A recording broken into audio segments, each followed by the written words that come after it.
श्री स्वामी समर्थ. महादेव सांगतात गरिबी कशामुळे येते. एके दिवशी श्री महादेव आणि पार्वती देवी कैलास पर्वतावर बसले होते. तेव्हा पार्वती देवींनी महादेवांना प्रश्न विचारला. हे प्रभू, माझ्या मनात एक प्रश्न आहे की माणसाच्या जीवनात गरिबी का येते आणि माणूस त्यापासून मुक्ती कसा मिळू शकतो. तेव्हा श्री महादेव म्हणाले, हे देवी, तुम्ही हा प्रश्न विचारून सगळ्या मानवजातीचा उद्धार केला आहे. पण तुमच्या या प्रश्नाचं उत्तर मिळवण्यासाठी मी तुम्हाला एक कथा सांगतो. ही कथा जो कोणी सुरुवातीपासून शेवटपर्यंत ऐकेल त्याच्या जीवनातील सगळ्या इच्छा पूर्ण होतील. तेव्हा देवी पार्वती म्हणाल्या, तुम्ही मला ही कथा नक्की सांगा. तेव्हा श्री महादेवांनी कथा सांगायला सुरुवात केली. एका नगरामध्ये एक गुरु शिष्याची जोडी राहत होती. तो शिष्य रोज गुरुसाठी भिक्षा मागून आणत असे. एके दिवशी तो आपल्या गुरुबरोबर एका नगरात जात होता. चालता चालता संध्याकाळ झाली. ते एका शेताजवळ आले. त्या दोघांनाही खूप तहान लागली होती. तेव्हा त्या दोघांनी पाहिलं, त्या शेतामध्ये एक जुनं पडलेलं घर होतं. शिष्य गुरूंना म्हणाला, या ठिकाणी एक घर आहे. तहान लागल्यामुळे कंठ सुकू लागला आहे. आपण या घरात जाऊया, थोडं पाणी पिऊया आणि चालून चालून खूप थकलो आहोत आणि भूक पण खूप लागली आहे. रात्रही होणार आहे. आपण या घरात जाऊया आणि आज रात्री इथे विश्राम करून सकाळी उठून पुढील यात्रेला सुरुवात करूया. त्यानंतर ते दोघेही त्या घराजवळ पोचले आणि त्या घराच्या दरवाजा वाजू लागले. काही क्षणात एक व्यक्तीने दरवाजा उघडला आणि त्याचबरोबर त्या व्यक्तीची बायको दरवाजातून बाहेर आली. त्या व्यक्तीच्या बायकोच्या हातात लहान मूल होतं. त्या तिघाकडे बघून असे कळत होते की हे फारच निर्धन आहेत. त्या सगळ्यांची खूपच जुने आणि फाटलेले कपडे होते. घरही अगदी झोपडीवजा होते.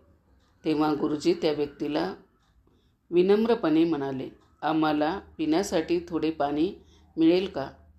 आणि आता थोड्याच वेळात रात्रही होणार आहे. त्यामुळे आम्हाला एक रात्र इथे थांबण्याची अनुमती मिळू शकते का? त्या व्यक्तीने होकार दिला.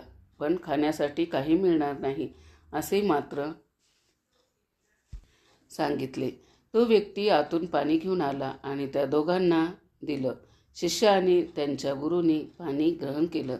तो व्यक्ती त्यांना म्हणाला, माझं तर 18 विश्व दारिद्र्य आहे. त्याच्यामुळे माझ्याकडे आता सध्या तुम्हाला खाऊ घालण्यासाठी काही नाही. खूप वाईटही वाटत होते. मग गुरुजी म्हणाले की तुमचं शेत तर खूप मोठं आहे. तुम्ही या शेतात काहीच पेरलं नाही. मग तुमचा उदरनिर्वाह कसा होतो? गुरुजींचं बोलणं ऐकून ती व्यक्ती म्हणाली, गुरुजी, आमच्याजवळ एक म्हैस आहे. ती खूप दूध देते आणि तिचं दूध विकूनच आम्ही थोडे पैसे कमवतो. त्याच्यावरच आमचा उदरनिर्वाह होतो आणि या म्हशीमुळेच मला माझ्या मुलांसाठी कुठूनही दूध खरेदी करावे लागत नाही. ते दोघेही त्या व्यक्तीच्या घरी थांबले. थोड्या वेळाने देवाचे नामस्मरण करून ते झोपी गेले. अर्धी रात्र झाली तेव्हा अचानक गुरुजी झोपेतून उठले आणि आपल्या शिष्याजवळ जाऊन त्याच्या कानात खूप हळू आवाजात म्हणाले, आता आपल्याला इथून निघायला हवं. दोघे अंगणात आल्यावर गुरुजींनी गोट्यातली म्हैस ही आपल्याबरोबर घेतली. तेव्हा शिष्य गुरुजींना म्हणाला, गुरुजी, आपण तर ही चोरी करत आहोत, कारण याच्यावरच त्याचा उदरनिर्वाह चालतो. पण गुरुजी मात्र काहीही बोलले नाही आणि ते म्हशीला घेऊन निघाले. शिष्य मात्र गुरुच्या या वागण्याने खूप अचंबित झाला होता, कारण त्याच्या गुरुजींनी त्याला कधीही कुणाबरोबर चुकीचं करायला शिकवलं नव्हतं. त्याचे गुरुजी नेहमीच अशा गोष्टींना चुकीचे म्हणत होते. शिष्यानं विचार केला, आज पहिल्यांदा गुरुजी हे काय बोलत आहेत. असं तर त्यांनी कधी कुणाबरोबर करण्याचा विचारही केला नाही. पण शेवटी ते दोघे त्या व्यक्तीच्या म्हशीला घेऊन जंगलाच्या दिशेने निघाले. त्यांनी त्या म्हशीला जंगलात अशा ठिकाणी सोडलं जिथून त्या व्यक्तीची म्हैस घरी परत येणं खूपच कठीण होतं. त्यानंतर ते दोघं त्या जंगलातून बाहेर आले आणि त्या व्यक्तीच्या घरी न जाता ते सरळ आपल्या आश्रमात निघून गेले. गुरुजी मात्र पहिल्याप्रमाणे राहत होते, जसं त्यांनी कोणाबरोबर काही चुकीचं केलंच नाही. पण शिष्याच्या मनात हा विचार नेहमी येत असे की त्यांच्या गुरुने त्या गरीब आणि असहाय्य व्यक्तीबरोबर चुकीचे केले आहे. त्या व्यक्तीचं घर उद्ध्वस्त झालं असेल. असे करत काही वर्ष निघून गेले. एके दिवशी तिथूनच जवळच्या गावातून जात असताना त्याच्या मनात विचार आला की त्या व्यक्तीला भेटूया, ज्या व्यक्तीची म्हैस मी आणि माझ्या गुरूंनी जंगलात सोडून दिली होती. आणि मी त्या गरीब व्यक्तीला थोडं धन देऊन त्याची थोडी आर्थिक मदतही करेन, म्हणजे त्या व्यक्तीचे पुढचे आयुष्य आनंदित होईल. या विचाराने शिष्य त्या व्यक्तीच्या शोधात निघाला आणि काहीच वेळानंतर तो त्या व्यक्तीच्या घराजवळ पोहोचला. पण त्या ठिकाणची दृश्य पाहून तो खूपच हैराण झाला, कारण आता त्या व्यक्तीच्या शेतात खूप भरपूर झाडे लावली होती. त्याच्यावर भरपूर फळंही लागली होती आणि त्या व्यक्तीच्या झोपडीच्या जागेवर एक मोठं सुंदर घर बांधलेलं होतं. हे सगळं पाहून त्या शिष्याच्या मनात विचार आला की कदाचित म्हैस हरवल्यामुळे त्या व्यक्तीने आपलं सगळं काही विकून इथून निघून गेला असेल. आणि असाच विचार करत शिष्य परत जाऊ लागला. तेव्हा त्याची नजर त्याच व्यक्तीवर पडली. शिष्य त्या व्यक्तीजवळ जाऊन म्हणाला, कदाचित तुम्ही मला ओळखलं नाही. कितीतरी वर्षापूर्वी मी तुम्हाला भेटलो होतो. तेव्हा ती व्यक्ती म्हणाली, मी तुम्हाला कसा विसरू शकतो. तुम्ही त्या रात्री न सांगताच माझ्या घरून निघून गेला होतात आणि त्याच रात्री आमची म्हैस पण नव्हती. कुठे निघून गेली आणि ती आजपर्यंत आमच्याजवळ परत आली नाही. काही दिवस म्हैस हरवल्यामुळे मी खूपच दुःखी होतो. मला काहीच समजत नव्हतं की मी आता काय करू. पण कुटुंबाला जगवण्यासाठी काही ना काही काम करणं गरजेचं होतं. म्हणून मी खूप विचार केला आणि जंगलातून लाकडं तोडून त्यांना विकण्याची कामं सुरू केली. लाकडांना विकून त्यातून मला जे काही पैसे मिळाले, मी त्या पैशाचा उपयोग माझ्या शेतासाठी केला आणि शेतात पीक पण चांगलं आलं. त्यानंतर मी माझ्या शेताच्या चारी बाजूला फळाची झाडं लावली. त्या झाडांना पण खूप चांगल्या प्रकारे फळं येऊ लागली. मी त्या फळांना शहरात विकून माझ्या सगळ्या घराच्या पूर्ण खर्च करू लागलो. मला ज्या पण गरजेच्या वस्तू होत्या त्या मी खरेदी केल्या आणि आज मी नगरातला सगळ्यात मोठा फळ विकणारा व्यापारी बनलो आहे. हे सगळं म्हैस गेल्यामुळे झालं, कारण म्हैस घरात असल्यामुळे मी दुसरं काही काम करण्याचा विचार केला नाही. पण म्हैस हरवल्यामुळे नंतर मी माझ्या कुटुंबाचं पालनपोषण करण्यासाठी दुसरं काम करण्याचा विचार करू लागलो. त्यातून मी पैसे कमवू लागलो. ती व्यक्ती जी कोणी असेल, देव त्या व्यक्तीचं भलं करो. ज्यानं माझ्या म्हशीची चोरी केली, तर त्या व्यक्तीने माझ्या म्हशीची चोरी केली नसती तर मी आजही पहिल्याचप्रमाणे गरीब आणि असहाय्य राहिलो असतो.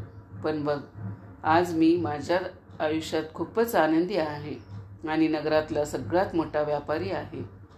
शिष्य त्या व्यक्तीच्या तोंडून हे सगळं ऐकून खूपच हैराण झाला आणि विचार करू लागला, मी तर त्या व्यक्तीजवळ त्याची मदत करण्यासाठी आलो होतो. याला तर त्याची म्हैस हरवल्याचं जास्त दुःखही वाटत नाही आणि याने तर आपल्या कुटुंबाचा उदरनिर्वाह करण्यासाठी सगळ्याच प्रकारे प्रयत्न केलेले आहेत. आज ही व्यक्ती या नगराच्या सगळ्यात मोठा व्यापारी बनली आहे. आता त्याच्या लक्षात आलं की त्याचे गुरु असे का वागले होते. एखाद्याला त्याची क्षमता दाखवण्यासाठी त्याच्या पुढील चुकीचे सर्व पर्याय तोडावे लागतात, त्याशिवाय तो स्वतःला सिद्ध करू शकत नाही. पण त्या व्यक्तीने हे काम पहिल्यांदा का नाही केलं. जर या व्यक्तीने हे काम पहिल्यांदा केलं असतं तर याला गरिबीला तोंड द्यावं लागलं नसतं. त्यानंतर बराच विचार करून शिष्य त्या व्यक्तीला म्हणाला, तुम्ही ही कार्य पहिल्यांदा करू शकला असतात. तेव्हा ती व्यक्ती उत्तर देत म्हणाली की हे कार्य पहिल्यांदा होऊ शकलं असतं, पण त्यावेळी माझ्या कुटुंबाचे पालनपोषण माझ्या म्हशीमुळे न कष्ट करता खूपच सहज होते, ज्यामुळे मला कोणत्याही गोष्टीची कधी जाणीवच झाली नाही की मला अजून दुसरं कार्य काही करायला हवं. म्हणून मी कधी दुसरं कार्य करण्याबद्दल विचारच केला नाही. मी दुसरं कोणतं कार्यही करू शकत होतो. पण जेव्हा माझी म्हैस हरवली तेव्हा मला ही गोष्ट समजली की मी दुसरं काम पण करू शकतो. मग मी त्याच वेळी हा विचार केला की आजपासून मी माझ्या आयुष्यात जे काही करेल स्वतःच्या मेहनतीने करेल व त्याचा दृढ संकल्पामुळे आज मी या टप्प्यावर आहे. त्यानंतर महादेव पार्वतींना म्हणाले, म्हणून कधीही दुसऱ्यावरती अवलंबून राहू नका. कारण तुम्ही दुसऱ्या कोणावरती जास्त अवलंबून राहिलात तर तुमच्या आयुष्याची प्रगती कधीच होऊ शकत नाही. माणसाला स्वतःबद्दल आत्मविश्वास असणं फार गरजेचं आहे. ते आत्मविश्वासाबरोबरच त्याने जर कठोर परिश्रम केले तर सर्व सुख त्याच्या आयुष्यात येऊ शकतात. जर मनुष्य नेहमी दुसऱ्यावरती अवलंबित न राहता कठोर परिश्रम करेल तर तो आपल्या गरिबीपासून मुक्ती मिळवू शकतो. तुम्ही जास्तीत जास्त कसे प्रयत्न करू शकता आणि स्वतःचं जीवन कसं सुधारू शकता या गोष्टीकडे लक्ष देणं फार गरजेचं आहे. कधीकधी आपल्या सर्व गरजा भागत आहेत म्हणून आपण एखाद्या गोष्टीकडे लक्ष देत नाही. पण जेव्हा आपल्याला एखादा मोठा धक्का बसतो तेव्हा आपण त्या गोष्टीमधून काहीतरी नवीन शिकतो. पण तेव्हा वेळ निघून गेलेली असते. त्यामुळे जेव्हा आपल्या हातात वेळ आहे तेव्हाच त्या वेळेचा सदुपयोग करणे आणि त्यातून चांगलं काहीतरी निष्पन्न करणे याकडे लक्ष देणं जास्त गरजेचं आहे. जेव्हा आपण प्रयत्न करू तेव्हा प्रयत्नांती परमेश्वर असतोच. म्हणूनच नेहमी प्रयत्न करत राहा. त्या प्रयत्नांना यश हे येणारच आहे. अशा प्रकारे महादेवजींनी पार्वतींना ही कथा सांगितली. तुम्ही ही कथा पूर्णपणे ऐकली त्याबद्दल धन्यवाद. पण तुम्ही यातून काहीतरी बोध घेतला तर तुम्ही देखील तुमच्या आयुष्याचं सोनं करू शकाल.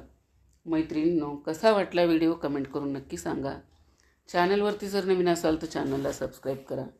शेवटपर्यंत माझा व्हिडिओ ऐकला त्याबद्दल आपल्या सर्वांचे मनापासून आभार. श्री स्वामी समर्थ.